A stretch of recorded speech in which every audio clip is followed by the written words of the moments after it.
বর্তমান প্রেক্ষাপটে দেশ কোন দিকে যাচ্ছে? দেশ কি জরুরি অবস্থা জারির দিকে যাচ্ছে নাকি সেনা শাসনের দিকে যাচ্ছে?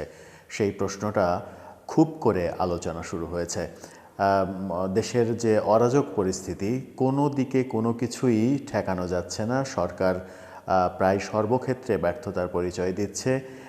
ইসকনকে নিয়ে চট্টগ্রামে গতকালকে যা ঘটলো এবং আজকেও ইসকনকে নিয়ে সারা দেশে যা ঘটবে, শিক্ষার্থীদের আন্দোলন, সেই শিক্ষার্থীদের আন্দোলন, বিভিন্ন শিক্ষা প্রতিষ্ঠানে লুটপাট, সেই ব্যাপারগুলো এতটা বাজে অবস্থায় চলে গিয়েছে যে এই মুহূর্তে জরুরি অবস্থা ঘোষণা করার সম্ভাবনাও জেগেছে। এমনকি সেনা শাসন চলে আসতে পারে, সেই সম্ভাবনার কথাও চারিদিকে আলোচিত হচ্ছে।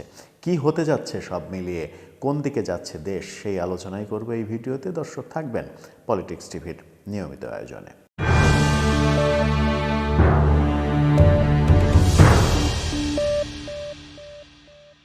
গতকালকে চট্টগ্রামে ইসকনের যে নেতা চিন্ময় প্রভু, তাকে আদালতে যখন জামিন দেয়া হয়নি তখন থেকে এই পরিস্থিতি তৈরি হয়েছে, খুবই ঘোলাটে পরিস্থিতি।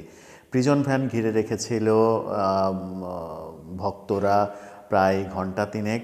সেই প্রিজন ভ্যানকে সরতে দেয়নি। প্রিজন ভ্যানকে যখন কোনোভাবেই সরাতে পারছিল না পুলিশ, সেই সময় পুলিশ লাঠিচার্জ শুরু করে, টিয়ার সেল, সাউন্ড গ্রেনেড মারা শুরু করে, ছোটাছুটি শুরু হয় এবং সেই ছোটাছুটি এক পর্যায়ে ইসকন সমর্থকদের সঙ্গে আইনজীবীদের সংঘর্ষ শুরু হলো।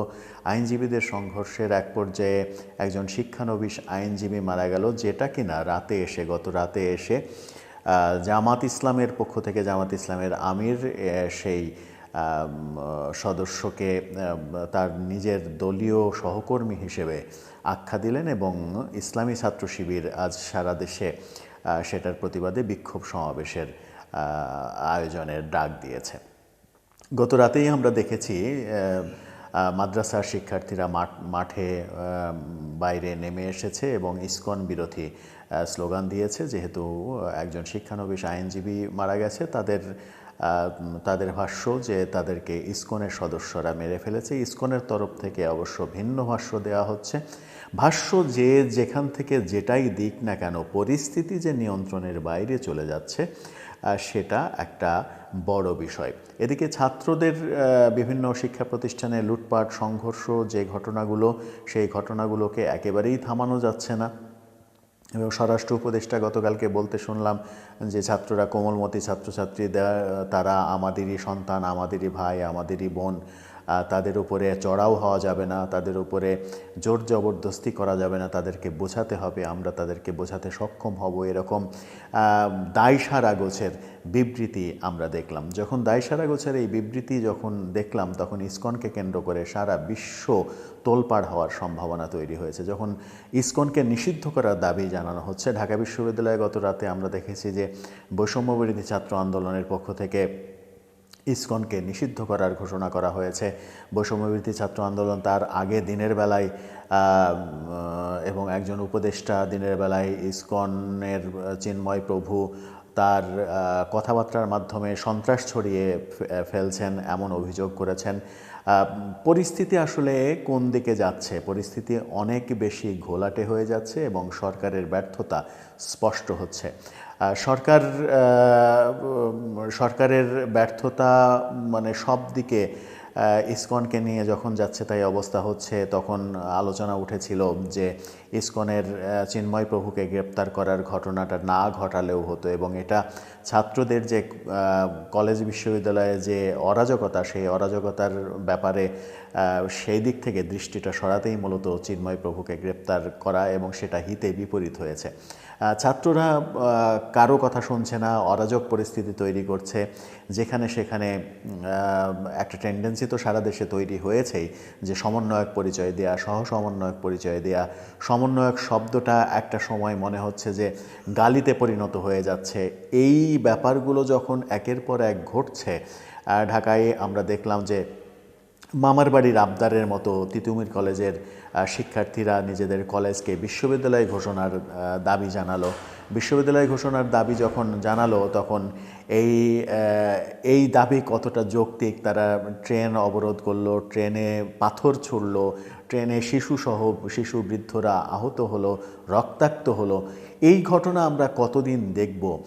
সোহরাওয়ার্দী কলেজ এবং মোবারক হোসেন মোল্লা কলেজে যা ঘটলো, যে লুটপাটের ঘটনা ঘটানো হলো, এই দুটি কলেজ আদতেও কবে নাগাদ আবার মাথাচাড়া দিয়ে উঠতে পারবে, সেটা একটা বড় প্রশ্ন হয়ে দাঁড়িয়েছে। কারণ যেভাবে ভাঙচুর করা হয়েছে, যেভাবে লুটপাট করা হয়েছে, আগুন দেওয়া হয়েছে, তাতে বিশেষ করে মোবারক হোসেন মোল্লা কলেজ কবে নাগাদ আবার চালু করা সম্ভব হবে, সেটা কিন্তু বড় প্রশ্ন হয়ে দাঁড়িয়েছে। যখন শিক্ষার্থীদের আন্দোলন নিয়ে কথা হচ্ছে, কথা থামছেই না, এদিকে কোর্টে রিক্সা ঢাকার রাস্তায় চলতে পারবে না, ব্যাটারি চালিত রিক্সা, সেই আদেশের স্থগিতাদেশ দেওয়ানোর মাধ্যমে এক ধরনের এই ব্যাপারটাকে ট্যাকেল দেওয়ার চেষ্টা করা হয়েছে। রিক্সা শ্রমিকরা 30 নভেম্বরে যে মহাসমাবেশের ডাক দিয়েছিল, সেটাকে স্থগিত করেছে। কিন্তু তারা এই ব্যাপারে যদি আবার নতুন কোনো সিদ্ধান্ত হয়, তাহলে ফেব্রুয়ারির 4 তারিখে তারা একত্রিত হবে, ফেব্রুয়ারি আবার উত্তাল হবে। ফেব্রুয়ারি পর্যন্ত যেতে যেতে দেশে কত কিছু হবে, সেটা আগে থেকে অনুমান করা খুবই মুশকিল। বিশেষ করে ইসকনের এই ব্যাপারটা এখন চরম পর্যায়ে চলে গেছে। আজকে উচ্চ আদালত যদি ইসকনের নেতা চিন্ময় প্রভুকে জামিন না দেন, তাহলে ইসকনের ভক্তরা ক্ষেপে যাবে। আবার জামিন দিলে জামাত ইসলাম, জামাত শিবির সহ মাদ্রাসার ছাত্রছাত্রীরা তারা ক্ষেপে যাবে। উভয় সংকটের মধ্যে আসলে সরকার যখন উভয় সংকটের মধ্যে, সরকার যখন পেরেই উঠছে না, তখন আন্তর্জাতিক চাপও একটা ফ্যাক্ট। ইন্ডিয়া, আমেরিকার চাপ, সেই চাপ সহ্য করা সম্ভব হবে কিনা, ইসকনের মতো পৃথিবীর একটা অন্যতম বৃহত্তম অনুসারী দল, সেই অনুসারী দলকে বাংলাদেশে যদি নিষিদ্ধ ঘোষণা করা, যে দাবিটা উঠেছে, নিষিদ্ধ ঘোষণা করা হয়, তাহলে পরিস্থিতি সামাল দেয়া যাবে কিনা।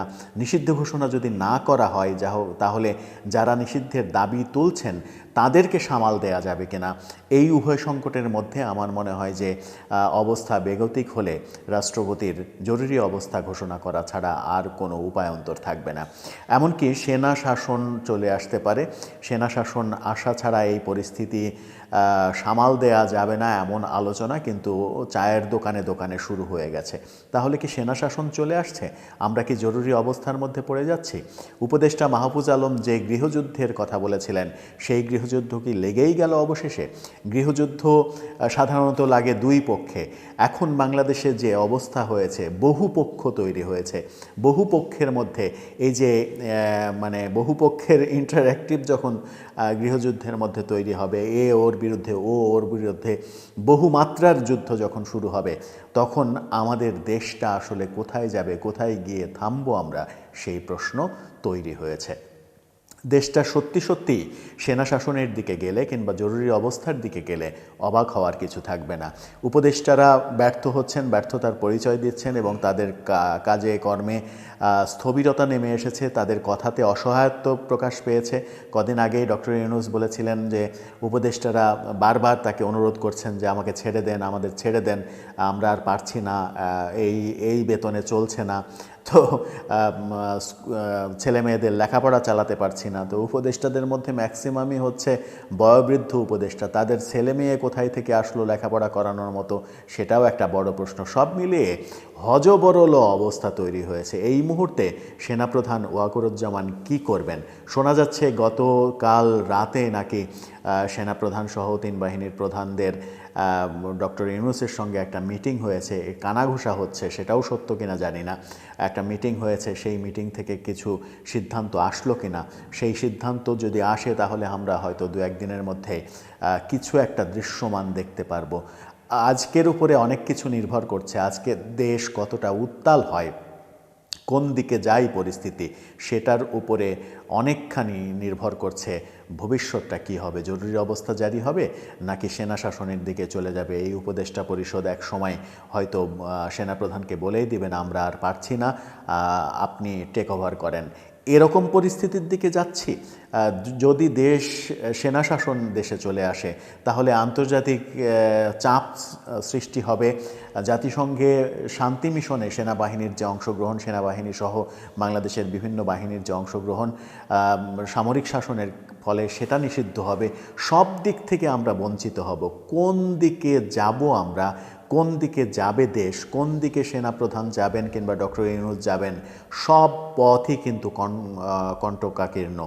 এই পথগুলো মারাতে অনেক যদি কিন্তুর হিসাব করতে হবে। আমরা আসলে কোন পথে যাচ্ছি? আপনার কি মনে হয় দর্শক যে সেনা শাসন খুবই আসন্ন এবং খুবই সামনে? তার আগে জরুরি অবস্থা জারি খুবই সামনে, হয়তো খুব তাড়াতাড়ি জরুরি অবস্থা জারি হয়ে যেতে পারে। আপনার মতামত জানিয়ে লিখতে পারেন আমাদের কমেন্ট বক্সে।